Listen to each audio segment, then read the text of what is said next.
आज report submit हो गई, लेकिन नेशनल कॉन्फ्रेंस ने कहा है कि एक देश एक चुनाव का समर्थन करते हुए कि इसको जम्मू कश्मीर के चुनावों के साथ ही शुरुआत कर देनी चाहिए। एक देश एक चुनाव से देश के संसाधनों और पैसे की बचत भी होगी, ये भी वो कह रहे हैं, संसाधनों की बचत होगी। लेकिन वहीं दूसरी तरफ बाकी पार्टियों के जो बयान आ रहे हैं वो भी आपको स्क्रीन पर दिखाती रहूंगी, क्योंकि कुछ लोग कह रहे हैं कि वन नेशन नो इलेक्शन की शुरुआत कर दी है बीजेपी ने इसके जरिए। मैं एक बार शुरुआत में सबसे पहले अश्विनी जी आपके पास आ रही हूं, जरा ये बताइए कि वन नेशन वन इलेक्शन क्या देश में संभव होगा, क्योंकि अलग अलग विधानसभाएं हैं, कार्यकाल अलग है, बहुत से संशोधन करने होंगे, और इसी के साथ साथ ये एक प्रक्रिया थी देश में लेकिन बंद कर दी गई थी, तो कुछ सोचकर ही की गई होगी, फिर से क्यों ला रहे हैं?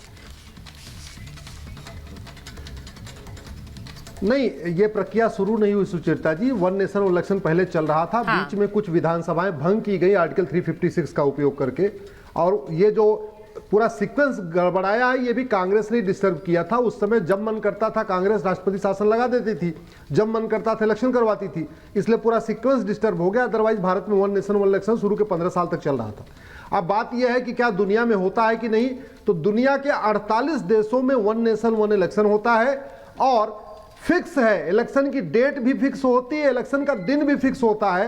उन 48 देशों में केवल संडे को इलेक्शन होता है। मुझे आप 2 मिनट का टाइम दीजिए, मैं नाम बता देता हूं। ये है आपका Albania, Argentina, Australia, Belgium, Bolivia, Bosnia, Brazil, Bulgaria, Chile, Colombia, Costa Rica, Croatia, Cyprus, Ecuador, Estonia, Finland, France, Germany, Greece, Hong Kong, Hungary, Italy, Japan, Lithuania और Malaysia, Mexico, Paraguay, Peru, Poland, पुर्तगाल, Romania, Russia, Serbia, Spain, Sweden, Switzerland, Thailand, Turkey, Ukraine, Uruguay, Venezuela, ये 48 देशों में one nation one election होता है। पहला election होता है तो बाद वाला भी इलेक्शन फिक्स हो जाता है कि अगले 4 साल के बाद कब इलेक्शन होगा, अगले 5 साल के बाद। कुछ का कार्यकाल 4 साल का है, कुछ का 5 साल का है। डेट फिक्स हो जाती है और इवन दिन फिक्स है। संडे को इलेक्शन होता है जिससे किसी को डिस्टर्बेंस ना हो, ऑफिस कम से कम डिस्टर्ब हो, लोगों को छुट्टियां ना करना पड़े। ठीक है। जहां तक बात अब कैसे होगा, स्वाभाविक सी बात है, संविधान में थोड़ा सा संशोधन करना पड़ेगा।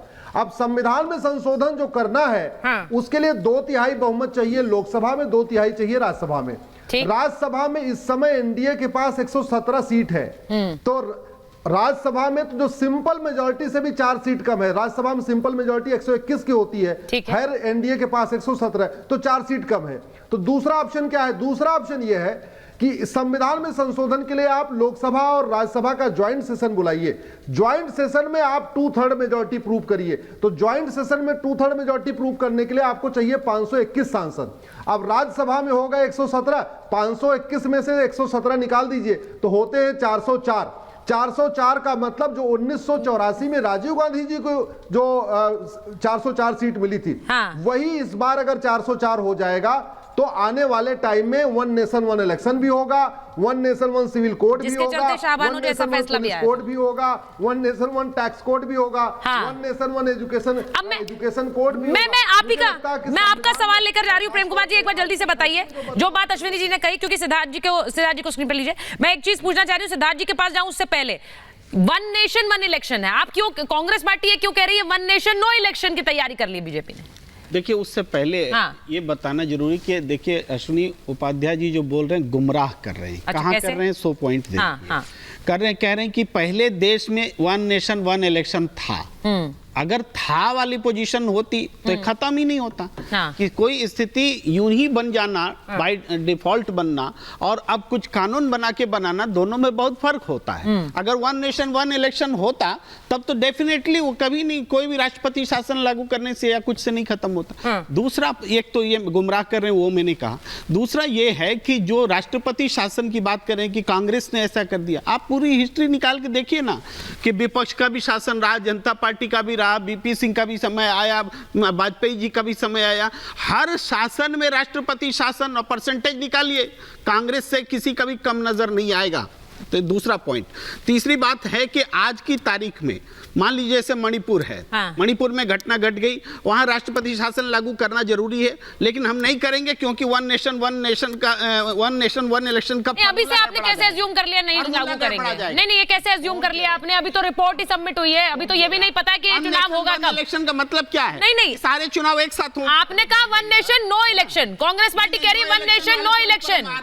One nation no election different चीज है। नहीं, डिफरेंट कैसे? नेशन वन इलेक्शन पर बात कर रहा हूँ। तो इसको तो इंटरप्रेट ऐसे ही कर रहे हैं ना, जयराम रमेश ऐसे ही कह रहे हैं, ये तो वन नेशन नो इलेक्शन है, नरेंद्र मोदी बने रहना चाहते हैं प्रधानमंत्री, इसलिए लेकर आ रहे हैं। वो एक अलग नहीं, तो ये अलग बात कैसे है? ये गुमराह करने वाली बात है। तब हम बोलेंगे ना। तो बोल तो रहे हैं आप इतनी देर से। कहाँ बोल रहे हैं आप? नहीं बोल रहे हैं आप, आपको क्लिप निकाल के दिखाऊं। वन नेशन वन इलेक्शन पर बोल रहे हैं आप, वन नेशन वन, क्योंकि जयराम रमेश का बयान है, मैंने उसी पे सवाल पूछा था, आपने घुमा फिरा के इतनी बातें करी, ये बताइए क्यों, कैसे हो गया वन नेशन नो इलेक्शन? वो सुन बोलने दीजिए, बोल रहे हैं। देखिए one nation one no election में जयराम रमेश जी का ये है कि ये किसी तरीके से 400 पार वाला जो नारा दे रहे हैं, ये देश को ऑटोक्रेसी की ओर ले जाना चाहते हैं, लोकतंत्र को खत्म करना। अच्छा, तो राजीव गांधी की 400 आई थी तो वो ऑटोक्रेट बन गए थे? वो ऑटोक्रेट थे? प्रेम कुमार जी, राजीव गांधी ऑटोक्रेट थे? वो 400 पार आई थी उनकी? नहीं, ऑटोक्रेट थे। राजीव गांधी ने बोला था कि हमको 400 पार कर दीजिए। नहीं, अरे जनता ने, ये क्या बात होती है? हमने बोला नहीं तो 400 पार तो हुए ना, तो ऑटोक्रेसी आ गई। अरे कोई ये तुलना करके 400 ये तो गलत बात है। मतलब कुछ अगर वो काला है। अरे कैसे काला है? दाल में काला है।